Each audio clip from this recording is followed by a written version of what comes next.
जैसे मैंने आपको लास्ट लेक्चर में बताया था कि आज का हमारा जो टॉपिक है वो रहेगा वेरिएबल एक्सप्रेशन।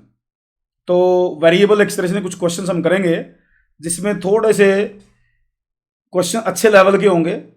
जिन बच्चों को बेसिक कॉन्सेप्ट्स क्लियर होगा वो आसानी से समझ जाएंगे इनको। हैं आसान, लेकिन इसके लिए ना बेसिक कॉन्सेप्ट्स आपको आने चाहिए। थोड़ी बेसिक थ्योरी काइनेमेटिक्स की आपको पढ़ी होनी चाहिए, तभी आप इन क्वेश्चन को सोल्व कर पाएंगे। अगर आपको बेसिक कॉन्सेप्ट्स में कुछ प्रॉब्लम है तो उसको एक बार रिवाइज कर लीजिए, फिर ये आपके लिए बिल्कुल आसान क्वेश्चन हो जाएंगे। जैसे मैंने पहला क्वेश्चन लिखा हुआ है तो इसको हम सोल्व करते हैं। इसने कहा हुआ है एक पार्टिकल है जो स्ट्रेट लाइन के लॉन्ग चल रहा है और उसके एक्सलेरेशन और वेलोसिटी का प्रोडक्ट कांस्टेंट कह रहा है। ये ए और वी का प्रोडक्ट कांस्टेंट कह रहा है। तो ये कह रहा है how the distance related with time. Distance time के साथ कैसे रिलेटेड है, ये चीज इसने पूछी है। बेटा देखो, इस क्वेश्चन को सोल्व करने के लिए दो मेथड हो सकते हैं, एक कंसेप्चुअल और एक कैलकुलेशन बेस्ड। पहले मैं आपको कंसेप्चुअल मेथड बता देता हूं, फिर मैं इसको सोल्व भी कर दूंगा मैथमेटिकली भी। तो पहले सुन लीजिए मैं जो कहना चाह रहा हूं। कंसेप्चुअल मेथड क्या है? जैसे इसने बोला ए और वी वेलोसिटी और एक्सप्रेशन का प्रोडक्ट कांस्टेंट है, तो इसी बेस पर मैं ये कह सकता हूं बेटे कि फोर्स और वेलोसिटी का प्रोडक्ट भी कांस्टेंट होगा, क्योंकि एक्सप्रेशन फोर्स के कारण आता है। तो ए प्रोपोर्शनल टू एफ होगा, तो एफ इंटू वी का प्रोडक्ट भी कांस्टेंट कह सकते हैं। और एफ इंटू वी मतलब पावर, एफ इंटू वी मतलब पावर, तो पावर का प्रोडक्ट भी, पावर भी कांस्टेंट है। अब पावर कांस्टेंट है, आपने पढ़ा होगा अगर पावर कांस्टेंट है तो v प्रोपोर्शनल टू टी की पावर 1/2 होती है और s प्रोपोर्शनल टू टी की पावर 3/2 होता है। लेकिन उसके लिए ये पता होना चाहिए कि पावर कांस्टेंट हो तो डिस्प्लेसमेंट और वेलोसिटी टाइम के साथ कैसे रिलेटेड है। अगर ये पता है तो सीधा इसका s is equal to s is proportional to T की पावर 3/2, सी आंसर इसका बन जाता है। तो इस बेस पर इसका आंसर होगा सी, अगर ये चीज़ ध्यान है तो। अब कुछ बच्चे कहेंगे जी हमें इतनी चीज़ें थोड़ी ध्यान रहेंगी, हमें तो समझा दो। कोई बात नहीं, मैं इसको सोल्व भी कर देता हूँ दूसरे मेथड से। अब इसी के लिए मैं दूसरा मेथड लगाता हूँ, थोड़ा मिटा लेता हूँ। अब दूसरा मेथड इसका कैलकुलेशन बेस्ड, कैलकुलेशन से प्रूव कर देता हूँ। यही आएगा आंसर तो, लेकिन कैलकुलेशन से प्रूव कर देता हूँ। जैसे इसने बोला भाई ए इंटू वी का प्रोडक्ट, ए इंटू वी का प्रोडक्ट कॉन्स्टेंट है, तो मैं ये लिख सकता था वी ए का मतलब D V by D T into V, इसका प्रोडक्ट कांस्टेंट है। तो मैं इसको लिख सकता था V D V is equal to C D T. और बेटा यहां से देखो, अगर मैं इंटीग्रेट करूंगा वी डी वी को, तो यहां से V square by 2 C T इसके बराबर आएगा। ज़्यादा इंटीग्रेशन की हायर वैल्यू उस पर पूरे कंसेप्ट में मत जाना, रिलेशन से मतलब है। तो इसको देखोगे तो वी प्रोपोर्शनल टू टी की पावर 1/2 आया, और v प्रोपोर्शनल टी की पावर 1/2 आया, तो D S by D T can be proportional to T की पावर 1/2। और जब इसको इंटीग्रेट करोगे तो ये यहाँ से t की पावर 1 इंक्रीज करके ही मिलेगी हमें, और इंक्रीज करके मिलेगी तो s का रिलेशन क्या बनेगा बेटा, t की पावर 3/2 ही बनेगा। तो ये मैथमेटिकली भी बता सकते थे आप इस क्वेश्चन को। तो चाहे आप जो सा मेथड आप लगाना चाहें उससे आप इसको सोल्व कर सकते हैं। बड़ा अच्छा क्वेश्चन है ये, ए और वी का प्रोडक्ट। आम रूटीन में पता क्या होता है, ये जो क्वेश्चन पूछा जाता है ना, आप देखना ये लगभग हर बुक में ये क्वेश्चन मिलेगा। लेकिन वहां पता कैसे पूछा जाता है, ये कहा जाता है if power supplied to the body is constant. आसान कर देता क्वेश्चन को, तो फिर वो पावर के हिसाब से ये आंसर आ जाते हैं। इसने क्या किया, थोड़ा चेंज कर दिया, लैंग्वेज को चेंज कर दिया। वही हमने पकड़ना होता है पेपर में कि जो पढ़ रखा है हमने उसी से रिलेटेड कंसेप्ट जो क्वेश्चन में है वो कैसे अप्लाई करें। तो इसके अंदर आपको ए और वी का प्रोडक्ट कांस्टेंट दे रखा था, चीज़ वही थी जो पहले थी, पावर इज कांस्टेंट वाला कंसेप्ट। ठीक, नेक्स्ट क्वेश्चन पर आते हैं बेटे। इसको पढ़िए एक बार ध्यान से पढ़िए, क्या कह रहा है ये कह रहा है particle moves along x axis, velocity of the particle is this, find the velocity of the particle at the instant when acceleration is 1.5। Acceleration की वैल्यू जब 1.5 मतलब 3/2 है, उस टाइम v की वैल्यू बताओ। और v और x का रिलेशन दे रखा है इसने, v और x का रिलेशन दे रखा है। तो पहले तो मैं ये देख लूं कि x की किस वैल्यू पर, x की किस वैल्यू पर a की वैल्यू 1.5 आएगा। अब उसके लिए मुझे पहले a का रिलेशन बनाना है, a का रिलेशन बनाना है। a का एक फार्मूला पढ़ा हो शायद आप लोगों ने, a is equal to V D V by D X. a is equal to V D V by D X, ये सबने पढ़ा होगा, उम्मीद करता हूं पता होगा। तो यहां से मैं इसको डिफ्रेंशिएट करके पहले a की इक्वेशन बनाता हूं, फिर मैं आगे क्वेश्चन को सोल्व करूंगा। तो इसको मैं डिफ्रेंशिएट करता हूं बेटा। अगर इसको डिफ्रेंशिएट करूं एक्स के कंपैरिजन में तो 2v dv बाई dx, तो इसका डिफ्रेंशिएशन आएगा राइट साइड में आएगा 12 माइनस 9x², और v dv by dx a हो गया, तो a is equal to 6 minus 9/2x², 2 उधर ले गया मैं, और v dv बाई dx की जगह a लिख दिया। अब a की वैल्यू दे रखी है 3/2, तो इसकी जगह 3/2 लिख देता हूं। तो 3/2 is equal to 6 minus 9/2x²। मेरा काम है यहां से x निकालना, फिर बात करूंगा मैं v की। तो देखो बेटा 2 से मल्टीप्लाई करके देखो इसको, तो 3 is equal to 12 minus 9x², और 9x² इज इक्वल टू 9, और x² इज इक्वल टू 1, और x इज इक्वल टू 1। देखिए x इज इक्वल टू 1 आ गया व्हेन a इज 3/2। तो अब ये a की वैल्यू, x की वैल्यू में पुट करूंगा इसमें, इसके अंदर v² is equal to 12 minus x, 12 into X minus 3 into x³। इसमें x is equal to 1 put करूंगा, तो v² is equal to 12 into 1 minus 3 into 1, तो यह है 9। तो v की वैल्यू आई 3, तो इसका मतलब इस क्वेश्चन का आंसर 3 होगा।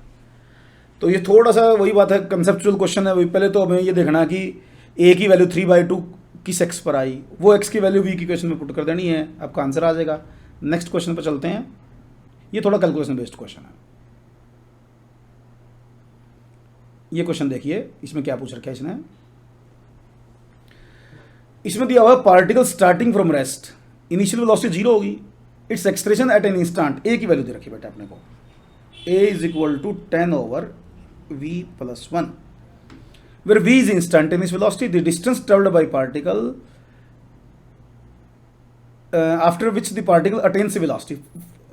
इनिशियली तो 0 वेलोसिटी है, जब उसकी वेलोसिटी 15 है ना, उस टाइम डिस्टेंस पूछा है उसने, उस टाइम डिस्टेंस की वैल्यू पूछी है जब उसकी वैल्यू, उसकी वेलोसिटी 15 होगी। v की वैल्यू दे रखी है, और भाई इसने s की वैल्यू पूछी है। तो a को लिख लूँ मैं v dv by ds, a को मैं dv बाई ds लिख लेता हूँ। तो a को अगर मैं dv बाई ds लिखूँ तो v dv by ds is equal to 10/v + 1। तो v into v + 1 dv is equal to 10 ds। को डाउट, ब्रैकेट को खोल देता हूँ, v² dv plus v dv is equal to 10 ds। और अब इसको इंटीग्रेट कर दूं मेरे ख्याल से, तो अब इसको इंटीग्रेट करके सोल्व कर सकता हूं मैं बिल्कुल आराम से। इनिशियल वेलोसिटी 0 थी, तो वेलोसिटी की लिमिट होगी 0 से 15, तो v² dv limit 0 to 15 plus v 0 to 15 dv is equal to 10, इसकी लिमिट 0 to s। ds का इंटीग्रेशन भाई, यहाँ से क्या आएगा इंटीग्रेशन भाई, v³/3 लिमिट 0 to 15, यहाँ से v²/2 limit 0 to 15 is equal to 10s minus 0, और यहाँ से s निकाला जा सकता है। इसके इस तरीके से s निकलेगा। इसका भाई इंटीग्रेशन इसमें भी करना पड़ेगा, काफ़ी कैलकुलेशन बेस्ड क्वेश्चन है ये भी, तो कैलकुलेशन करके इसको सोल्व कर लेना बेटा। सोल्व करने के बाद इसका आंसर आता है s is equal to 123.75 metre. तो ये इसका आंसर सोल्व करने के बाद आपका बन जाएगा। तो नेक्स्ट क्वेश्चन पे चलते हैं बेटा। नेक्स्ट क्वेश्चन को देखिए, इसमें क्या पूछा हुआ इसने। अगर इनिशियल वेलोसिटी दे रखी है इसने v0 6.25 इनिशियल वेलोसिटी, और डी एक्सप्रेशन दे रखा है बेटा dv बाई dt की वैल्यू, dv बाई dt की वैल्यू दे रखी है -2.5 v की पावर 1/2, रूट दे रखे ना, where v is instantaneous velocity, time taken by particle to come to rest. बिल्कुल आसान है, फाइनल वेलोसिटी को 0 करना है।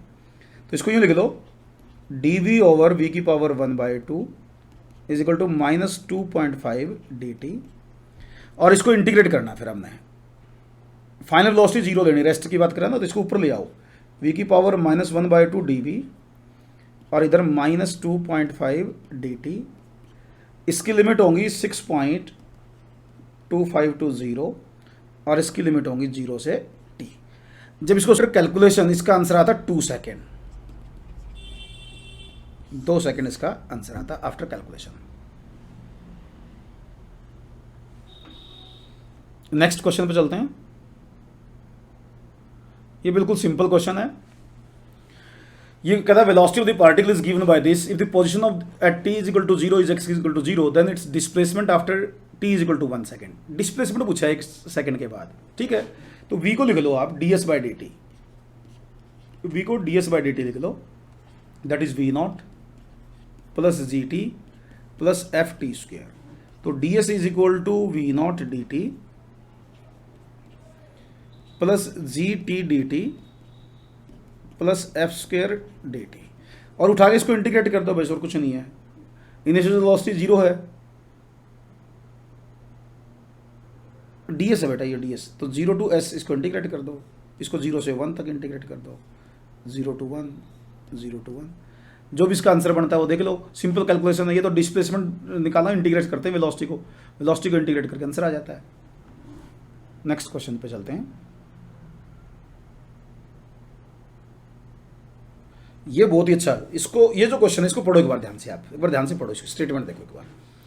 ये कह रहा particle located at x is equal to 0 t is equal to 0, initial position 0, origin पर अब start moving along the positive x direction with velocity v varies at v is equal to alpha root x, where alpha is a constant.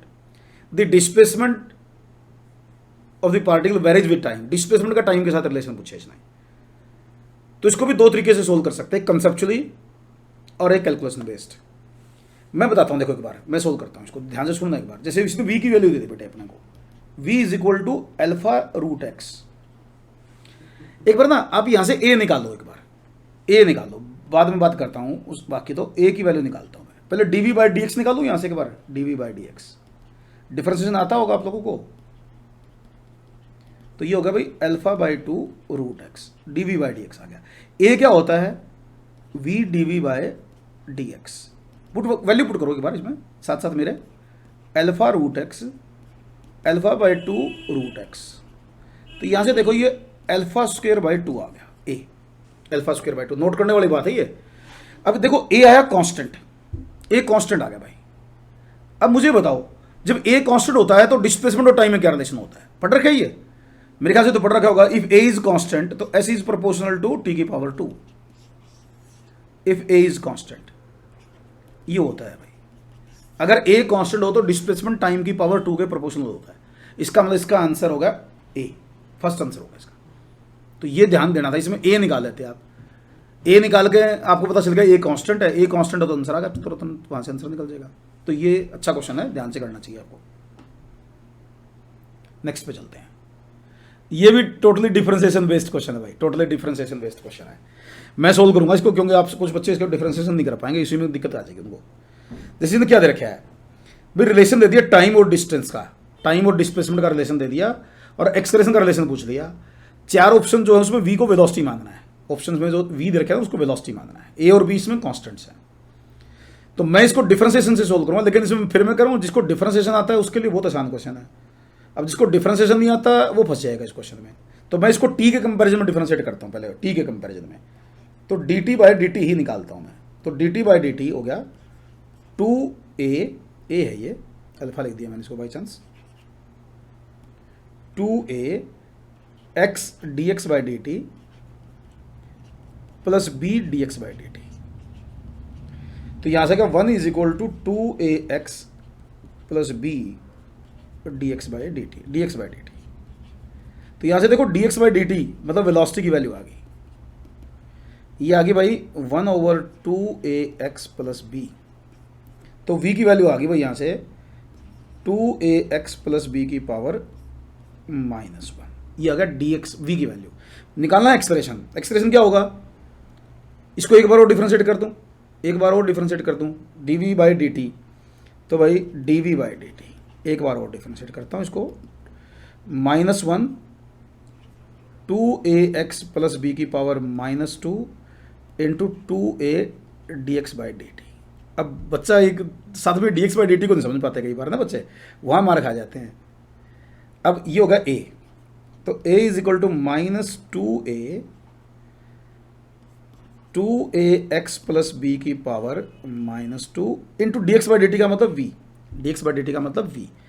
तो dx by dt की जगह v लिख दिए। ये क्या है बेटा, देखो एक बार ध्यान से, ये मेरे ख्याल से ये है v स्क्वायर, ऊपर से देखोगे तो ये ये वी स्क्वेयर है, इसको देखो यहाँ से, तो इसकी जगह मैं वी स्क्वेयर लिखूँ तो इसका मतलब ए की वैल्यू क्या बनेगी यहाँ से, तो ए की वैल्यू बन जाएगी -2a(v³), तो दिस इज ए -2a(v³). तो ये इसका आंसर देखो कौन सी ऑप्शन में दे रखा है, 2a(v³), -2a(v³), सी ऑप्शन में दे रखा है, तो ये इसका आंसर सी आएगा भाई। तो ये भी बड़ा डिफरेंशिएशन बेस्ड क्वेश्चन है, बड़ा अच्छा क्वेश्चन है भाई, खासकर नॉन मेडिकल वालों के तो बहुत ही इंपॉर्टेंट क्वेश्चन है ये। आया हुआ अभी पेपर में पहले, हाँ आया हुआ भाई। अब नेक्स्ट क्वेश्चन पे चलते हैं बेटा, नेक्स्ट क्वेश्चन देखो।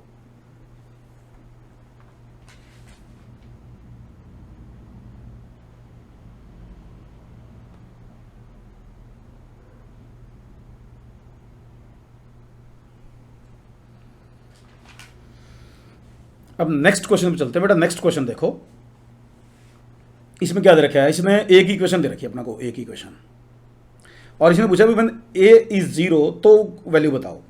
इसमें मल्टीपल चॉइस क्वेश्चन है, ये कई सारे आंसर इसके हो सकते हैं। और ए जब 0 उस टाइम की वैल्यू जब निकालें तो पहले ए 0 की वैल्यू देख ले कब होगी भाई, तो 7 - t/2 = 0 पुट करो तो t = 14 आता है। तो t = 14 पर मुझे v की वैल्यू और s की वैल्यू निकालनी है। टोटली इंटीग्रेशन बेस्ड क्वेश्चन है, कोई ज़्यादा ये नहीं कि बहुत अलग है, इंटीग्रेशन बेस्ड क्वेश्चन है। तो पहले मैं v की इक्वेशन बनाता हूँ, तो a की जगह मैं dv/dt लिख लेता हूँ, तो dv/dt = 7 - t/2, और इसको इंटीग्रेट करके पहले v की इक्वेशन बनाता हूँ मैं, तो dv = 7dt - t/2 dt, इसको इंटीग्रेट करो 0 to v dv dt का इंटीग्रेशन 0 से t -1/2 t dt 0 से t। वैसे तो 14 मैं बाद में पुट कर लूँगा, t की वैल्यू 14, t = 14 पर हमने बात करनी है, तो v = 7t - t²/4, और t की वैल्यू इसमें 14 आ जाएगी, तो v = 7 × 14 -14 का स्क्वायर/4, तो बेटा ये होगा 98, और 7 × 14 मतलब होगा भाई 196/4, तो v = 98 - 49, तो 49 तो v की वैल्यू आ गई भाई।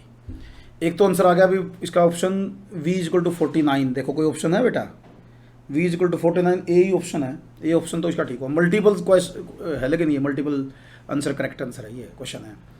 अब इसको सोल्व करने के लिए ना एस चेक करने के लिए एक बार और इंटीग्रेशन करना पड़ेगा, वो आप कर लेना, जैसे ds/dt है ना, ये लिख के इसको और इसको इंटीग्रेट कर लेना t = 14 तक, वहाँ से s की वैल्यू चेक कर लेना जो इसने दे रखी दोनों में से वो ठीक है या नहीं है, कौन सी इसमें ठीक है मतलब।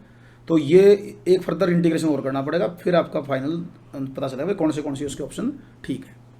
ठीक है, तो ये मैंने कुछ क्वेश्चन करवाए बेटा वेरिएबल एक्सप्रेशन के, ये आपको ट्राई करने हैं। इसी तरह के क्वेश्चन और भी बहुत सारे बनाए जा सकते हैं। थोड़ा सा देखा होगा आपने, इन क्वेश्चन में भी थोड़ा सा अलग था कुछ, बिल्कुल एज इट इज़ क्वेश्चन नहीं है जो आम तौर पर आपको बुक्स में मिलते हैं। तो मैंने कलेक्शन बड़ा अच्छा सोच समझ के बनाया है क्रैश कोर्स में, चिंता मत करना।